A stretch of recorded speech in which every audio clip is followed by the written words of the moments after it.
presenting themselves pretty well. We've had them a few days now. This one is I think 15. 10. This one's 10 and the other one's 15. And this is the little bossy one. Tells that one to do something all the time. So it's kind of tough for me to even get close to her, because this one keeps coming in between, like saying, she's all mine, she's all mine. So I'm just going to show you the difference between the one and the other. Now, I don't hide a rope behind my back, so I don't make it a gotcha. I always present myself with the tools of the trade, and if the horse wishes to leave, then I'll just send it away. If she doesn't choose to come to me, then I'll ask her to leave. And then I got 2 horses, I can only work with one at a time. So I make leaving my idea.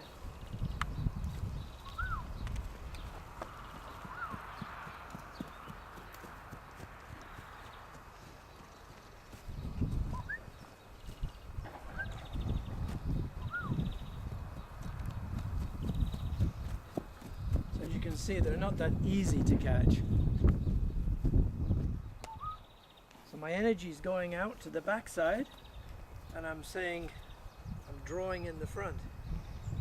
And as I say, I don't hide what I'd like to do. I make it obvious. So then when we have got the horse on the end of our rope, we haven't surprised them.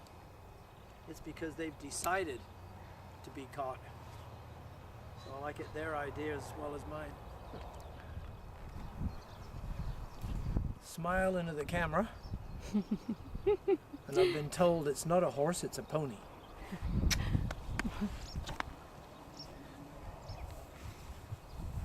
And I'll do something with this one after. This one has one blue eye.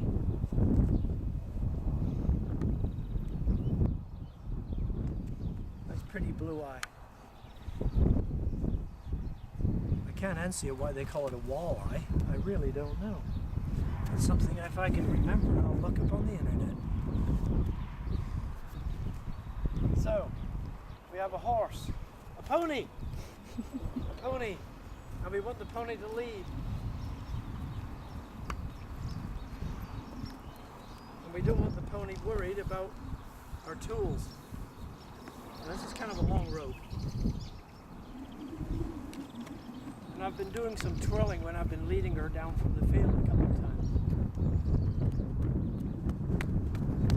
I'm not paying her any attention. So what I'm doing isn't really directed at her. I really just want her to stand still and do nothing. Like that one over there. So I do something not directed at the horse. And then when I want her to stand still, I'm hoping that my energy will go out to the reverse end of the pony and say stand still. So my energy is saying, put your backside away from me and look at me with 2 eyes.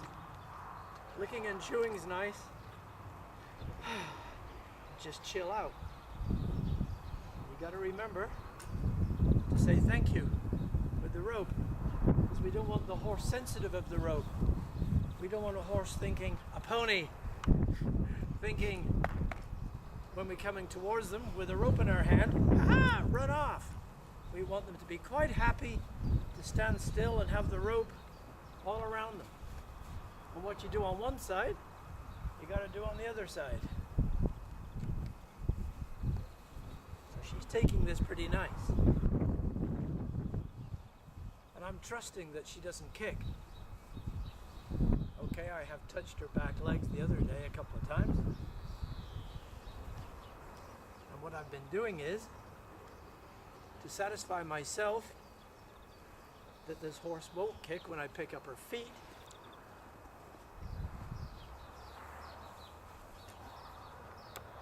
Put the rope down just above the coronet band there, and I just ask, say, can I have your foot? And I've been letting her run around in here with this rope on So the rope desensitizes her, and she finds to come off her own pressure.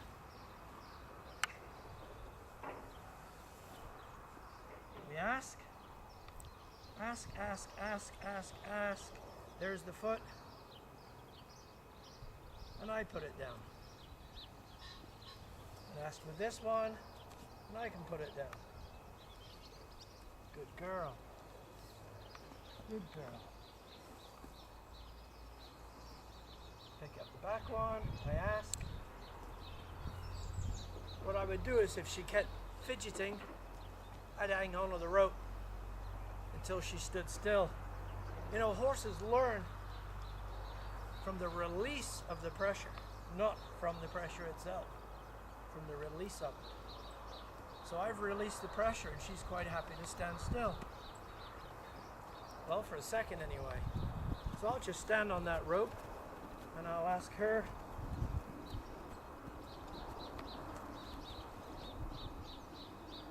So my energy isn't directed at the head. I don't even look at her head. I push her sideways, sideways.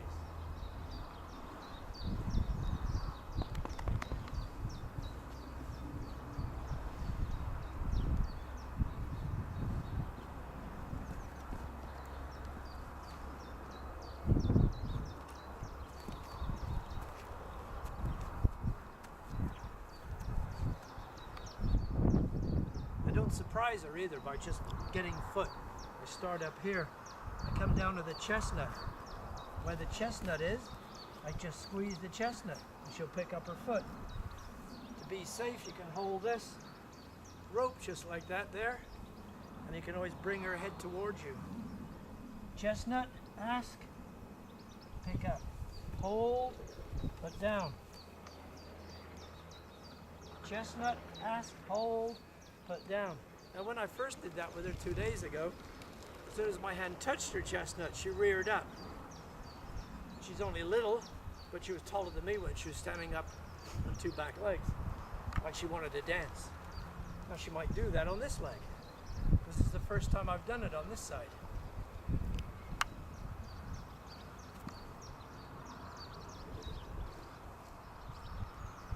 So the same with the rope with your hand. While she's dodging around, I just hang on to it.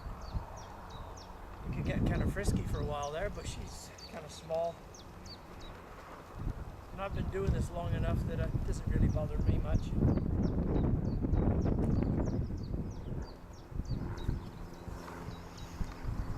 So every time she wants to move, I just ask her to yield her hindquarters over.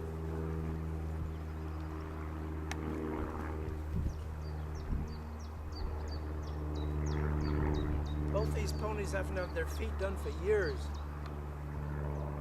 They're very splayed out, like ducks' beaks, like dinner plates. So I need to get their feet done. So that's my focus on these little guys, is to get them desensitized to their legs and get their feet done. So I'm going to go now and wash their feet and just see how they are with the hose.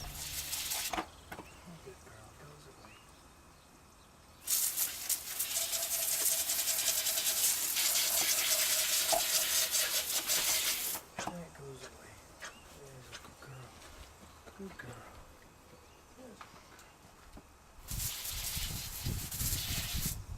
Just took me 5 minutes. Again, pressure and release. When I first put it on her feet, she danced around. So I keep the hose on. As soon as she stands still, I turn the hose off. Here comes the pressure. And take it away, because she was doing exactly what I wanted, nothing. So she's learnt pretty well to stand still in just 5 minutes. And that comes from out there with the rope around her feet, teaching her to stand still when she feels the rope. So everything you do is pressure and release, no matter what. Water, there's the pressure, she stands still, it goes away. And then pretty soon you can leave it on longer.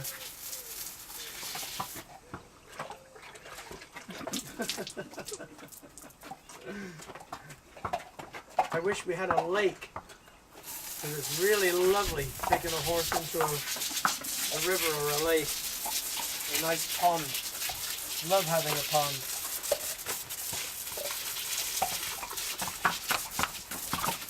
So she's moving around, I keep it on. She stands still, I take it away.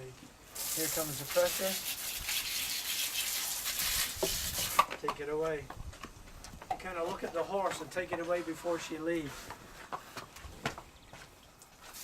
Look at that tail. We're going to have to get that tail in a bucket of hot water, I think, to fix that tail. There, so when she stands still, I take it away. So that's a nice lesson right there.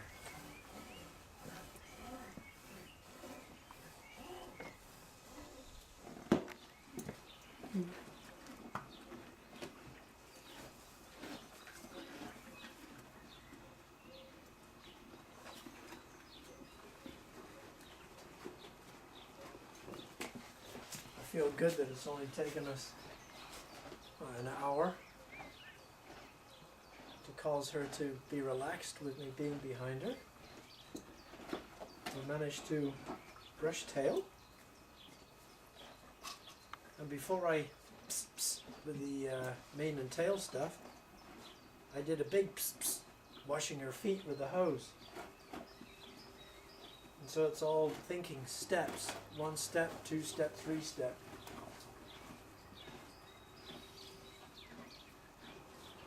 So she's happy with the rope over her hair. She's happy with me being behind her. And I always believe it's a good thing that when a horse is eating, if you can come up and show them, it's okay for us to come up and touch you whilst you're eating. We don't want them starting to put their ears back, you know, and get, it's my dinner. I like to be able to walk up and say, I can take your dinner without you being aggressive and putting your ears back. And I want you to walk down here, come with me. Look, look. Look, I have dinner. 'Tis I with the food. Doesn't appear from heaven. It comes from us. That's a simple thing, I know, but you know, they've been out for years in the field and they haven't had anybody going to them to feed them anything in buckets.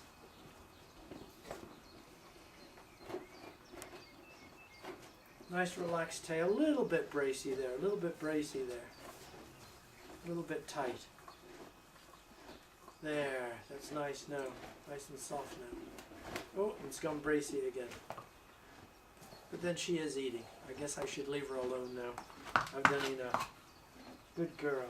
It's like knowing when to quit. Quit on a good point.